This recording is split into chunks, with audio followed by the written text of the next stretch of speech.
Welcome back to 101. My name is Bridget Otu. We're talking about the 24-hour economic or economy policy by former President Mahama. It's a proposal we're talking about to see how we can make it better. But a lot of people are naturally excited about it. They want to see if it can work. I've heard Mr. Joe Jackson, who is the Chief Operations Officer of Daylex Finance, say it is feasible.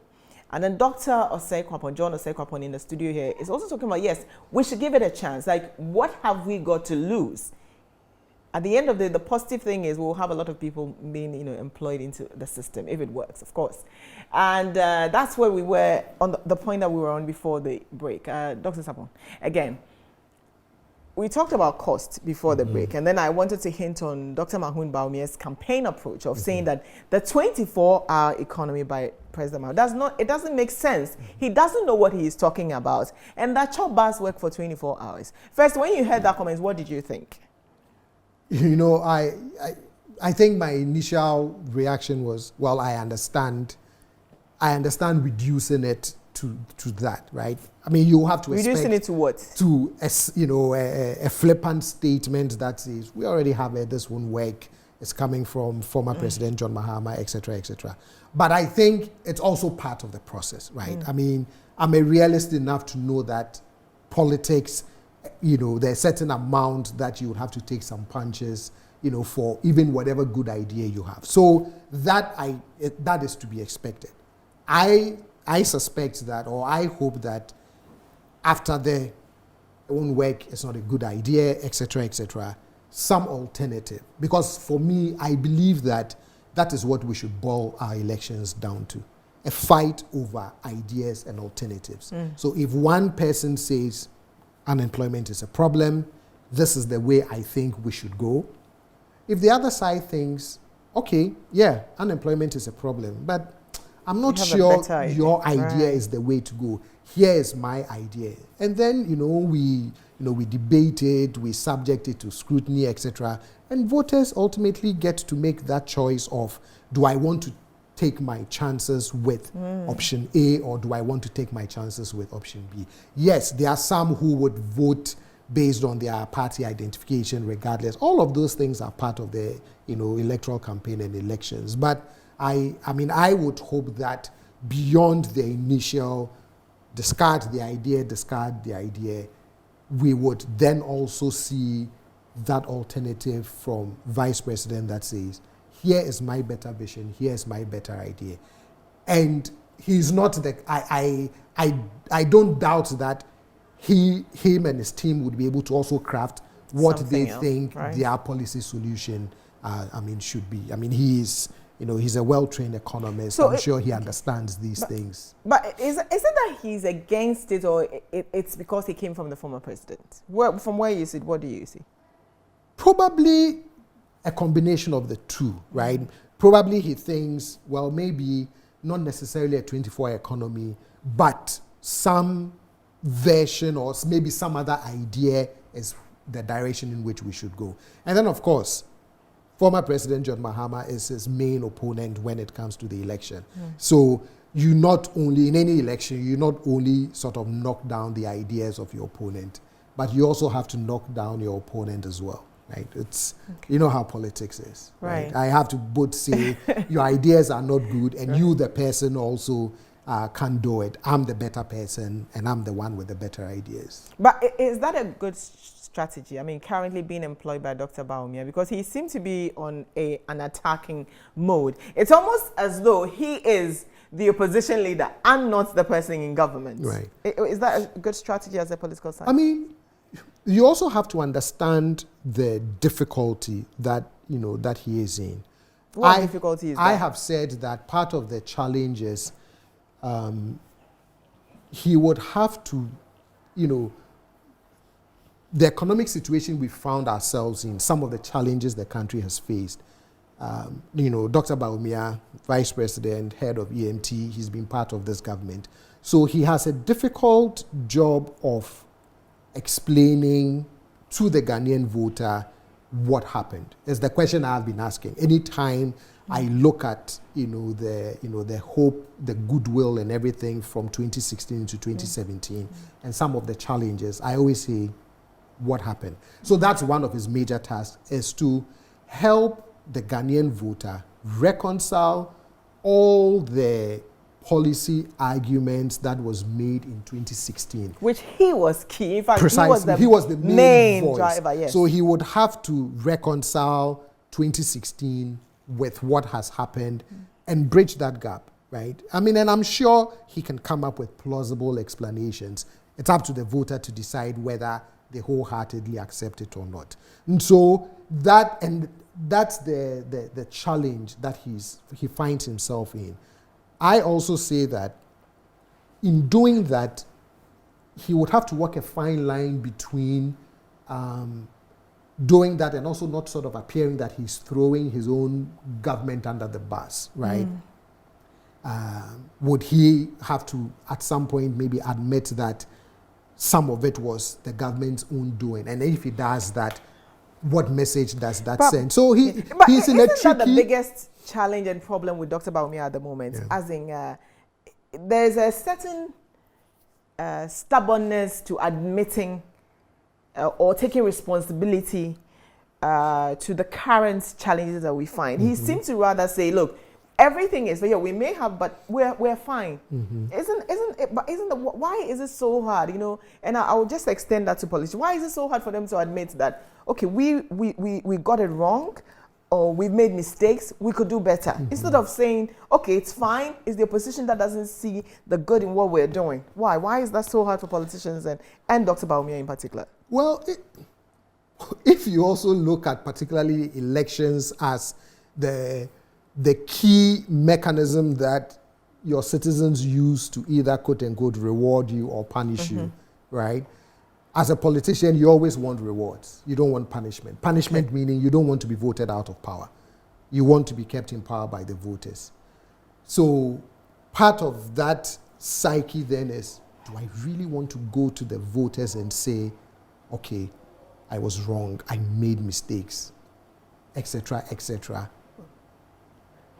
I even wonder how many voters, even themselves, the voters themselves, would forgive you for that sort of public admission that some of the things that you said could be done were not able to be done, or do you see what I'm saying?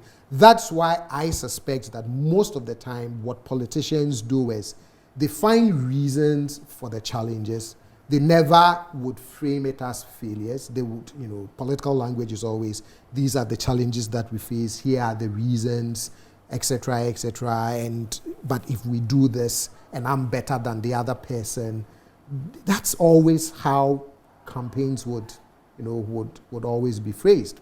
I mean, even if you think back to the US, 2012, Obama's re-election. Right. I mean, he was facing a difficult re-election because the economy hadn't fully picked up and recovered.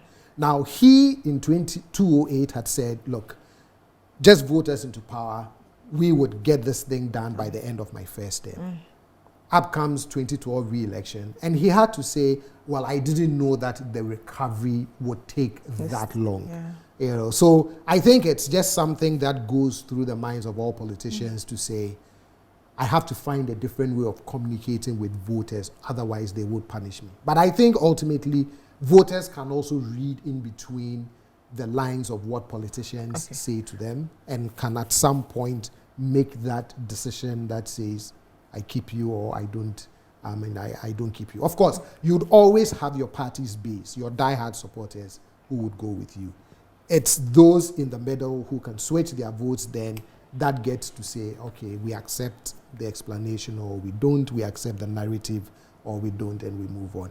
And as I keep saying, for me, that is the hurdle that Dr. Bawumia needs to jump over, which is how does he craft his campaign narrative in a way that recognizes the challenges and the difficulties, but at the same time also offering a way out that says, look, I understand all of the pinch points that Ghanaians are facing. I believe if we do these things, with me as president, it would work. Now, How does he do that? I want you to answer that. It's not a very rhetorical question you posed. How does he do that? How does he frame it? Because he had attempted to do that when he mounted the platform and said that you will recall that in 2016, I said, if the fundamentals are weak, the exchange rate will expose you. And then he comes back to say, but to jump to that conclusion is a what logic? And then he was seen as a liar because of how he explained it. So how does he? I've given you one example. So how does he? To say, okay, we're not going to toll because I've worked at the Bank of Ghana. The money is there. If we don't toll the road to be able to, we just need to toll the road, and we're fine. We'll construct. How does he do that? So how does he craft the message? That's the question. You can craft it by, so a number of things have happened, or a major thing. It has its limitations. Let me preface that. But is there a way of, for example, saying, look, COVID. And that the government has used COVID. Now, there's some truth to that, but I also think there's some limitation to the COVID argument, right? Because we were also not left on our own devices when it came to COVID, right? Yes. There was some support. Cushion from Maybe the World Bank. And that cushioning was not enough. Well, if it was not enough, right? Well, if you look at the expenditure, which they haven't been able to provide, how the monies were spent, people are angry at it as well. Exactly. So if that was not enough, if the policies that you tried requires more time, maybe rethinking, maybe reframing, adjusting, all of those things. But that for me is, at least if I were him running, that is how I would craft my message, which acknowledges that Ghanaians are feeling some real pinch points, that some of the policies tried did not yield the kinds of benefits that you hoped it would yield. But you also think that giving the chance, some policies may still work, and retweaking some new policies may work. And you leave it up to the voters. You take your chances with them.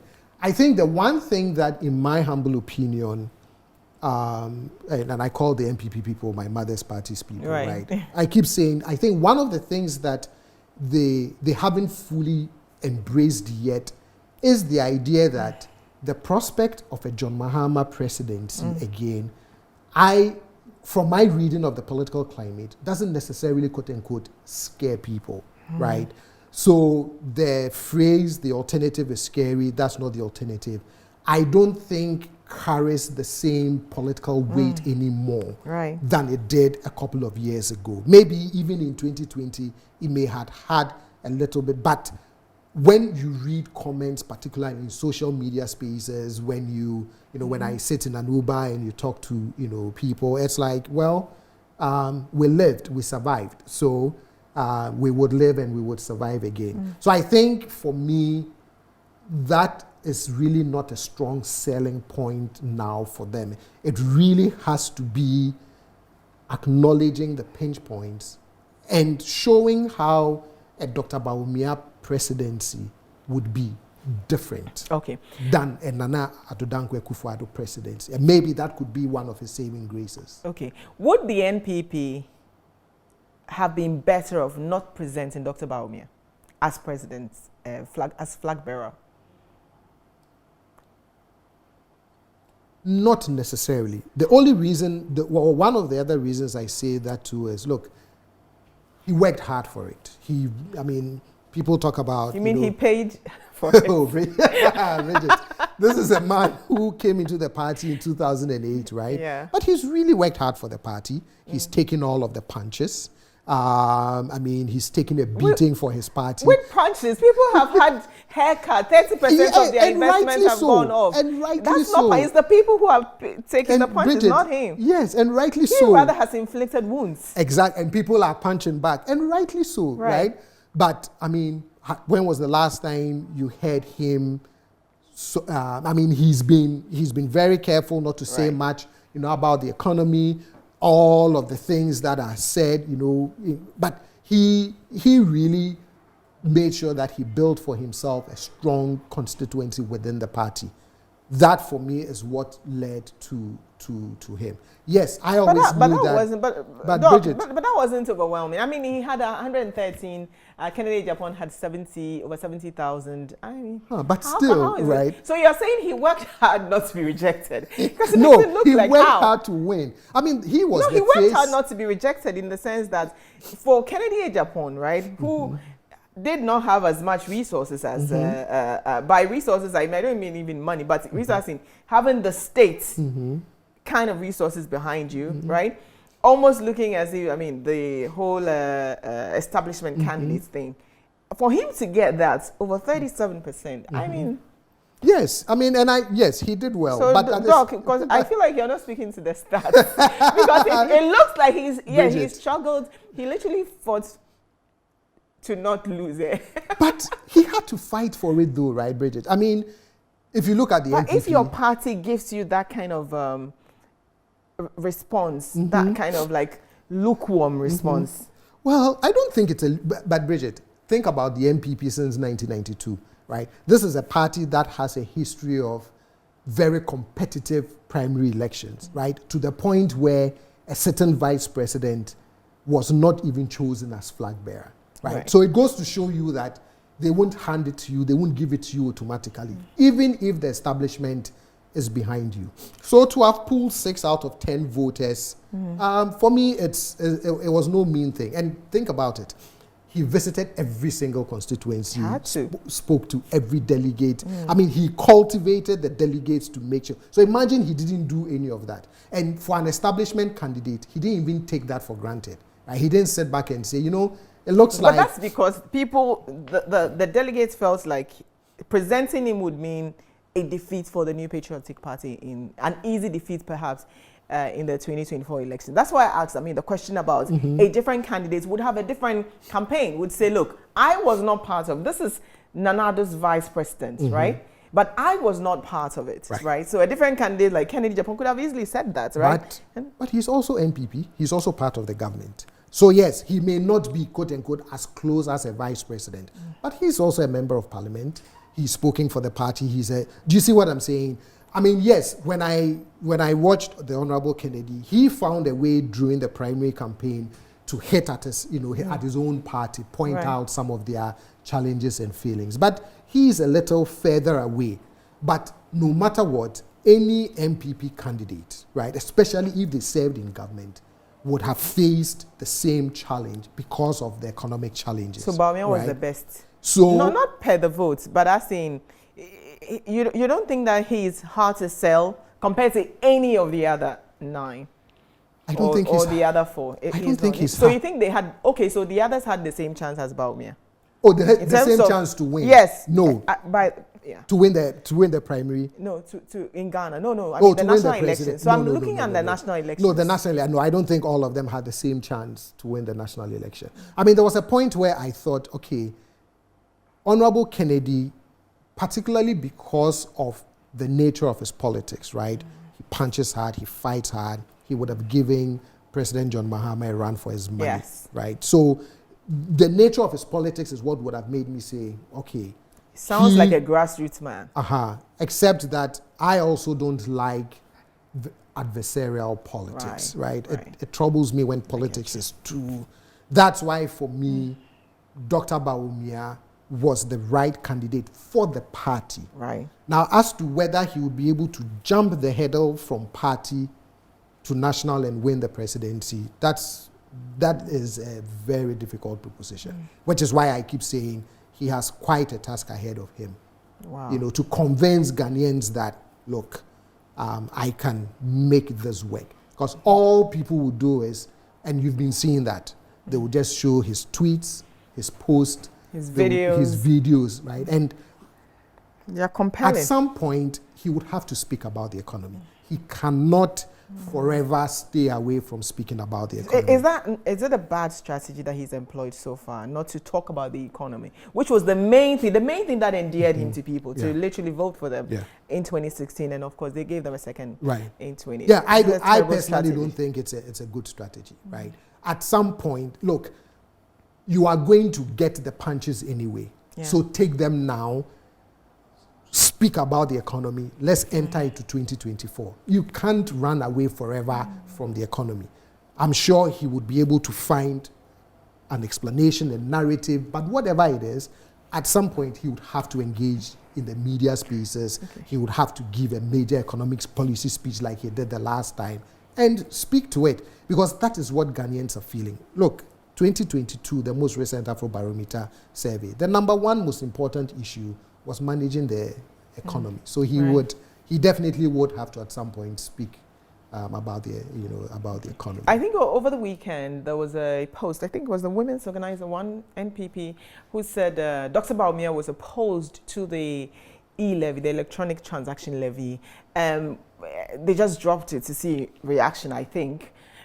Why can't he say it himself? Why are they using these third parties to kind of test the waters and see if Ghanaians would react to it? Why can't he say it? I mean, if he were against it, should have let us know, at least. But Bridget, ideally, yes. But in reality, sitting vice president, head of the economic management team, member of cabinet, member of government, right?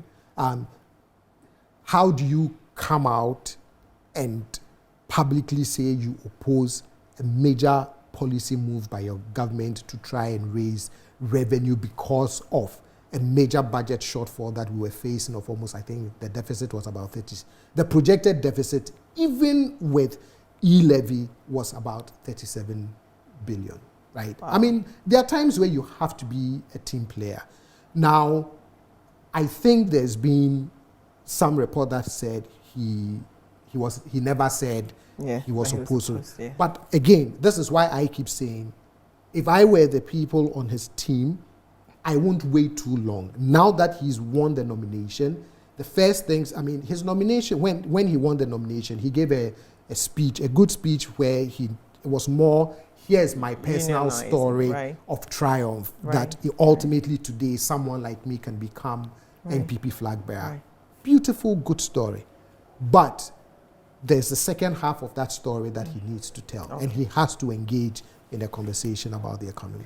Right, and soon we've come to the end of his, yes, Dr. John OSAE KWAPONG actually came with 2 of his books, and you are working on the 3rd one, right?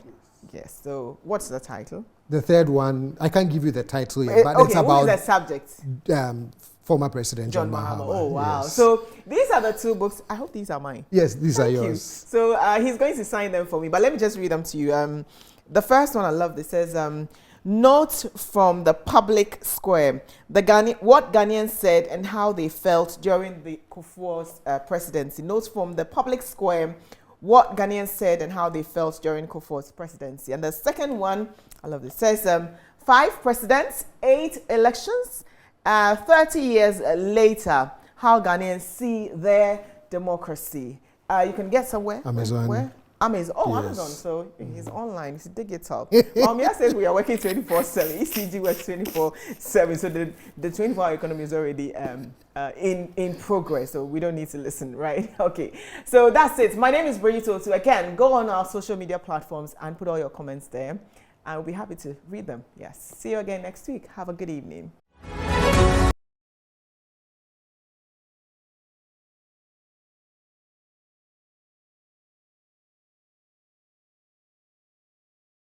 Hello there, welcome to One on One. My name is Bridget Otu. Thank you very much for joining us. Today on One on One, we are going to talk about the most topical, trendy, trendy, I think I'm lost for words on that, policy introduced, or which will be introduced by the former president, John Dramani Mahama, should Ghanaians give him the nod in 2024. And that's the 24-hour economy. Some say it might not work. In fact, it's the government and its appointees and the vice president who are saying that it won't work. But there are experts who say it is feasible, but certain things must be put in place. What are those things? My guest is an experienced political scientist, over a decade experience talking about these things. He has an article which I'll make reference to in a bit. So yes, fasten your seatbelts, because the next for the next 50 minutes, we'll be talking about the 24-hour economic policy by President or former President John Dramani Mahama. We'll also talk about the approach by the Vice President, Dr. Mahmoud Bawumia, in attacking the policy. Some say he's popularizing the policy, as NDC did free SHS in 2015-2016 elections. We'll be right back to look at the details. In this land of opportunity, there is very much we can do. There is much we can do even now to turn things around. And I am heartened that my recent suggestion of operating a 24-hour economy in Ghana has been heard by the Finance Minister, as he mentioned in his recent budget statement, in the form of what he called the ninth economy. However, my idea of a 24-hour economy goes beyond just a ninth economy, which is to boost tourism, as explained by the Honorable Ken Oforiatta. I envision a 24-hour economy where hospitality facilities, filling stations, manufacturers, construction companies, garbage collection companies, mining and extractive industries, agro-processing industries, harbors and ports, financial services, digital startups, and BPOs will operate preferably a 3-shift system 24/7 in an atmosphere of safety and security. Heightened security needed for a 24-hour economy will also provide for safer cities and thereby, in effect, boost tourism. This 24-hour economy initiative I propose will be voluntary. It will not be imposed. Businesses will be encouraged to sign up with tax incentives provided for them and enhanced security and lower electricity tariffs after peak hours. Special meters will be employed to provide what is known as time of use tariff to deliver cheaper power to such businesses during especially the hours of 10 a.m. and 6 a.m. The 24-hour economy I propose is for jobs, jobs, and more jobs. And to render it simply, ejuma no kofi beye bi, na sali fonso aye bi, na enyunam aye bi, na kote onso aye ne aka no. Today, I hear John Mahama has a new idea that he wants a 24-hour economy. I say, I don't know where he got the idea from, but it is not a bright idea. The 24-hour economy cannot be legislated by government. Today, there are many businesses that are already open for 24 hours. Hospitals are open for 24 hours. You can buy electricity 24 hours. That's because of digitalization. You can transfer money for 24 hours. You can receive money for 24 hours. There are many chop bars that are open for 24 hours. The police is working for 24 hours. Security services are working for 24 hours. So what is this 24-hour economy that you want to bring? It is purely an issue for any business. If you feel you will make money opening 24 hours, there is no law preventing you from opening. But this is one idea that John Mahama thinks he has brought. It is a bad idea. It is an idea that has not been thought through. It is a bad idea. And so I want you to compare me and John Mahama. Who has the ideas to transform this economy? Who has the ideas? Who has the ideas? Yes. The track record of John Mahama doesn't show innovative thinking. It doesn't show ideas. The track record of Dr. Bawumia is idea after idea after idea after idea after idea. That is the difference. I will, and I tell you, I have my own priorities and I will have my own vision. When I become president, I will bring more ideas, and you will hear about them very soon.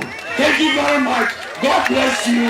God bless our homeland. God bless our homeland, Ghana. We intend to implement a 24-hour economy. And by this, we will provide incentives in terms of reduction in corporate taxes and other exemptions to businesses that will sign up to the 24-hour economy initiative.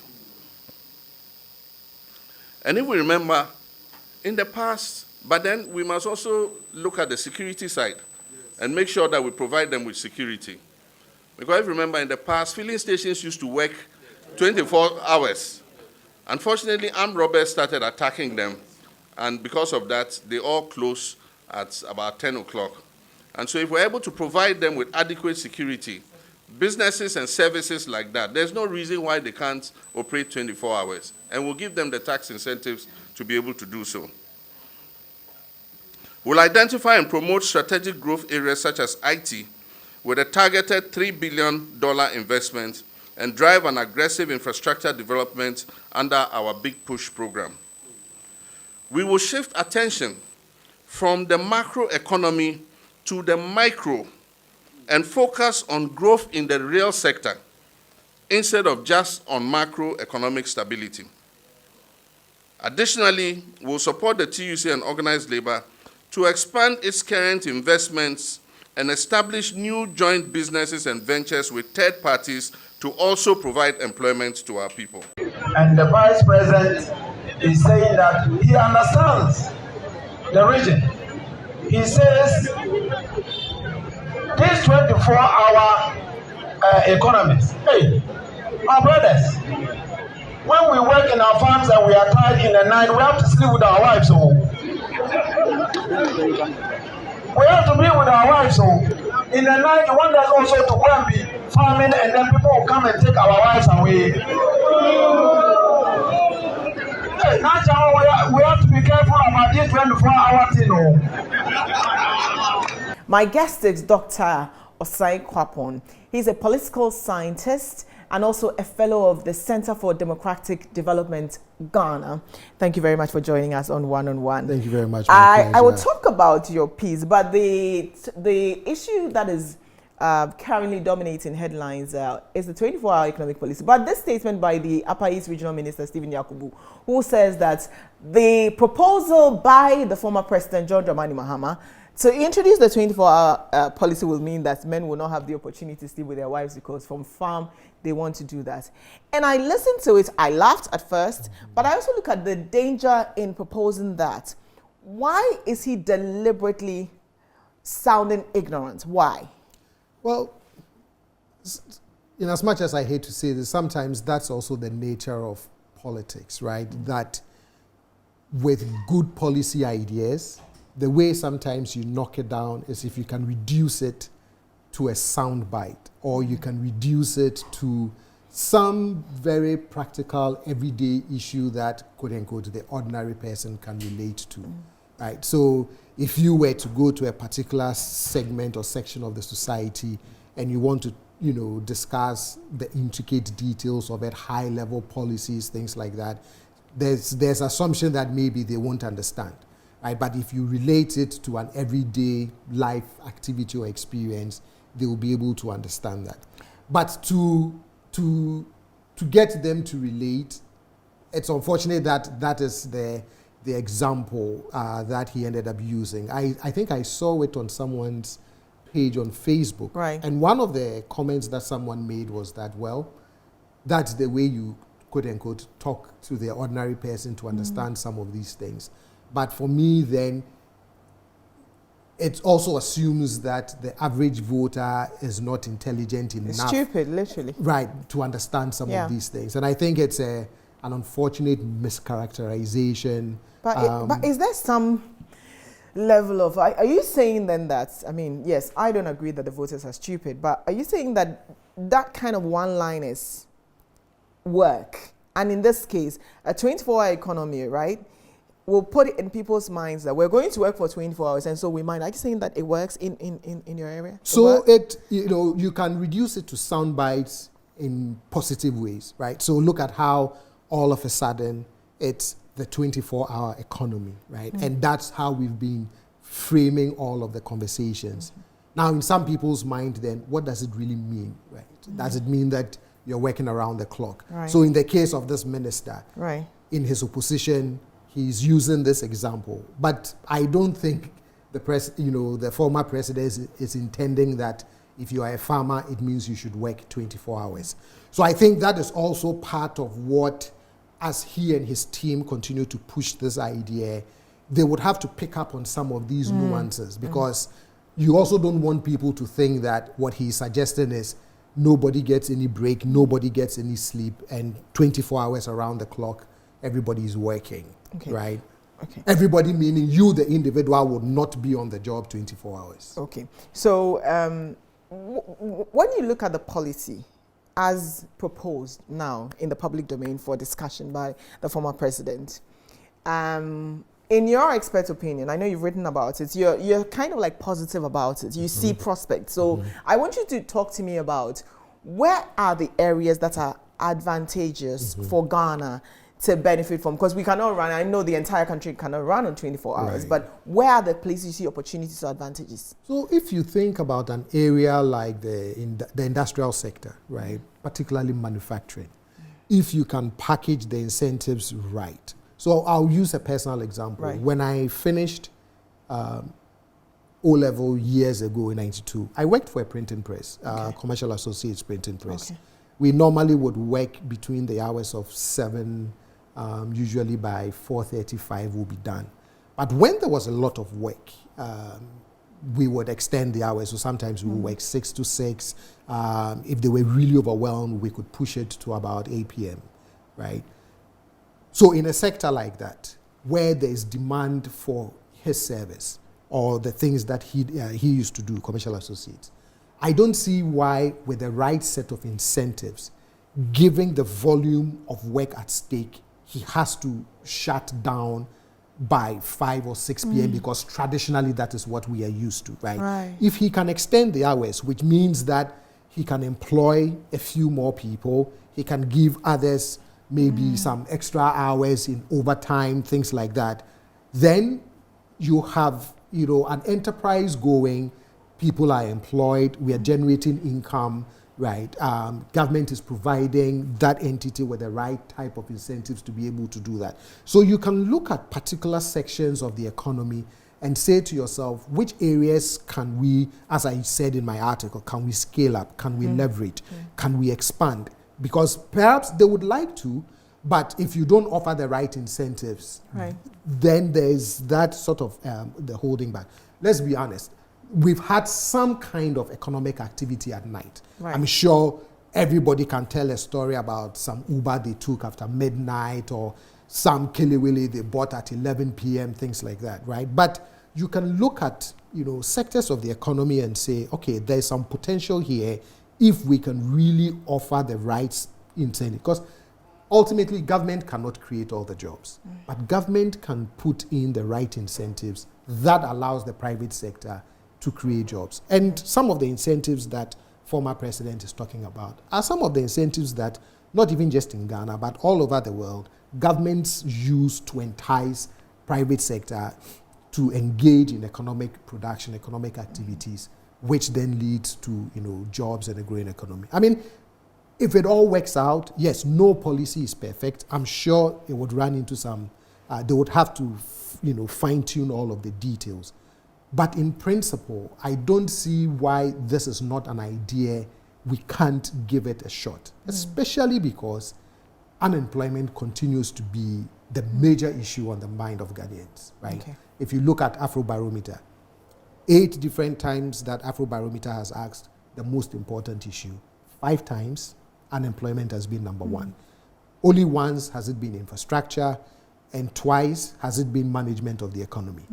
Even in the year that infrastructure was number 1, among the youth, unemployment was the number one issue for them, right? In the 2019 Afrobarometer, when the question was asked, when it comes to the youth, if government had more resources, where should they pump that in? Among the youth, 60% said job creation programs. Wow. And we've tried, right? I mean, over the years, we've tried all kinds of job creation efforts. Right. But the best approval for job creation in Afrobarometer was way back in 2008. And even that, it was just about 54%. If you average it across 9 rounds, no more than 37% have said they are satisfied with the way governments have been creating jobs. In the most recent Afrobarometer, it was at about 18%, right? So for me, when an issue is that important and that critical to the Ghanaian voter, and they keep saying we are not very satisfied with the way it is being dealt with, then any serious policy idea, like the 24-hour economy, should be entertained and subjected to, I mean, yes, we will have to debate it and things like that. But what do we have to lose if we give it a shot? If we give it a shot, right. Because ultimately it is addressing a very important issue that Ghanaians keep saying. It's important to us, but we are not happy with the way governments, and not just this particular government, but governments over time have been trying, to solve this problem of unemployment. Okay, so I like the story of the printing press. So we're going to, Ghana is our printing press. Yeah. And what your then boss did in ensuring that, okay, we don't just end at 5 p.m. He said he gave incentives. So if we're taking Ghana as that printing press, what are the specific things that needs to be done to give, so what incentives are those, right? And also one other big issue would be power. If you're talking manufacturing power, did you have lights then at the time? What were the things that made sure that the printing press worked effectively to go beyond the 5 p.m.? Yep. So this was 92, and I worked there again in 96. Right. So power, constant power, and even when intermittently maybe the light may go off for whatever reason, commercial associates would have to kick in the generator. Okay. Well, that was added cost. Right. So if you were a smart government, realizing that an entity like commercial associates was very interested to keep production going, you say to yourself, what kind of tax burden does commercial associate carry? And can I reduce that tax burden? So in the few details that have been shared with this, former President Mahama talks about, tax incentives. Right. He also talks about cheaper power rates, at night. Right. So all of a sudden, a commercial associate can say, you know what? I don't have to wait to come back at 8 a.m. to finish this particular job. We can finish it between 9 and 2 or maybe 9 and 1, because even at this time, power is also cheaper. Maybe half of precisely, right. So that works. I'll give you another personal example. When I first went to the US, my first job was in a factory. We used to manufacture plastic bottles and containers for food and drug companies. Right. I worked third shift. So I go to work from 12 to 8 in the morning. Right. And then on Mondays, I work 8 p.m. till Tuesday, 8 a.m. Right. It was a 24-hour, it was an activity that took place within a 24-hour economy. For me, those are things that, yes, the context may be different, but you can learn from the design of these things in other jurisdictions and say, how can I make it work within the Ghanaian situation? So that's why I like the idea of, okay, maybe if we put together the right set of incentives, producers would respond positively, because then it becomes a win-win for everyone. No policy is ever smoothly implemented. I'm sure if he went and it's rolled out, there will definitely be some challenges.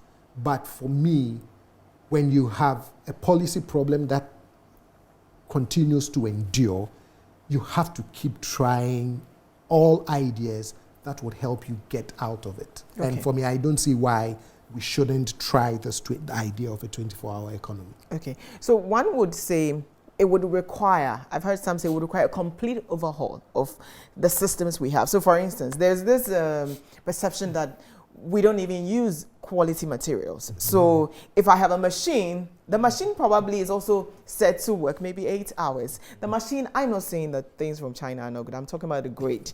Probably they got the cheapest from China, right? And they've been using it, so they literally are managing it. So would that not be too expensive for us? What would be an answer to someone who say it will be too expensive for us because our machine currently, or the quality of the machinery we are using, would not support a 24-hour economy, even if we're in manufacturing? Correct.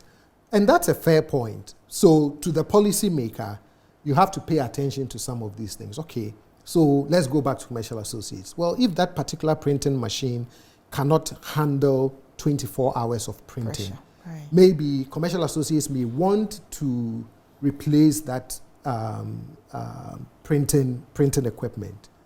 If you offer the right incentive in, let's say, in an appropriate tax break, they can either fix it or they can get a new additional one. ones. Right? So okay, you just have to make sure that you approach it in a very integrated way.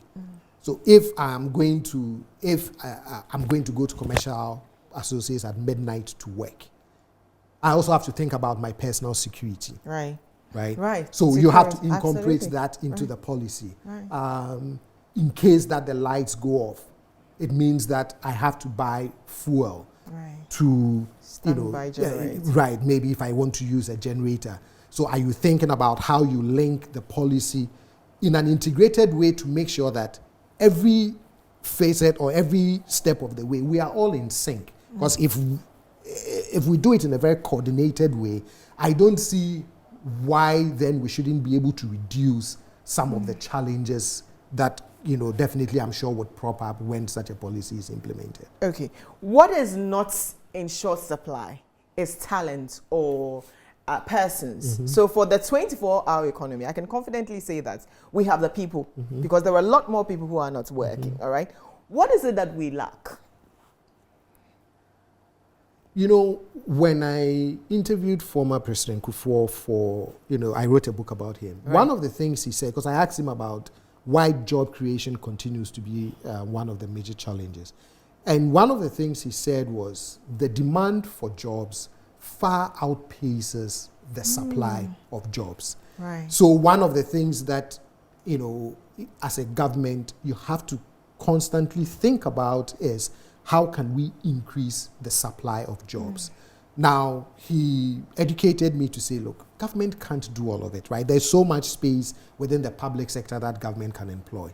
That's why you turn to the private sector where people have ideas, energies, creativity, but sometimes may lack, maybe enough capital, may lack other kinds of resources that gets them going. Because Ghanaians are very creative. Ghanaians would do what they have to do to engage in productive economic activities to get by, right? Sebi, even if they have to stand in the rain, the sun, they'll try and, make ends meet. So as you said, we don't lack persons. We don't lack persons with creativity, with ideas, with energies where they want to work and do something productive. But it's the supply side of the jobs. So if you, as a government, can find a way to incentivize those who create the jobs, to increase the supply of those jobs, you may not get to full employment where 100% everybody is employed. But if you can reduce the unemployment headaches, because unemployment also has challenges for other social issues. Right. So again, if you can expand the supply, then that's what we'll have to do. But that's a key component that is missing when we are trying to figure out, look, how do we tackle this perennial problem of unemployment? Will it be expensive? Earlier, you made the point about the fact that government cannot create all the jobs. It's a well-known fact, yes, the private sector. But I'm looking at the state of our economy now and how much we owe. We've defaulted on our debts.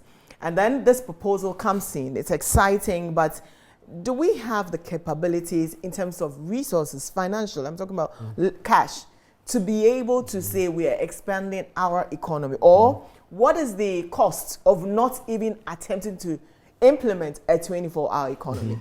So on the first question, right? So when the former president says, look, we'll provide certain tax incentives. Right. Well, when you do tax incentives, then it means that, let's say, if government is going to tax you at 25%, they decide, to incentivize you, I'll reduce your tax burden to maybe 22, 21, 20. Right. It means that all of a sudden there's that 4% loss of shortfall in their revenue. Which means that government then would have to reprioritize certain things to say, now that 4% won't come in anymore. So are there other places where I spend money that I can re-strategize and reprioritize? Because no public policy is free. Nothing comes for free, right? And so, yeah. So then, how do you deal with that aspect of it to make sure that?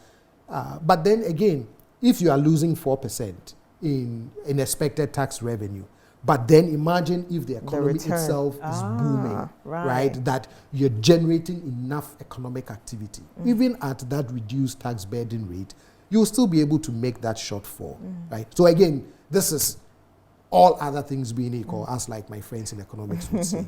All other things are never equal, but there are ways that I believe you can craft policy in such a way that you can generate positive returns on it. Okay. There have been a lot of talks about, a lot of commentary from persons who are supposed to know better.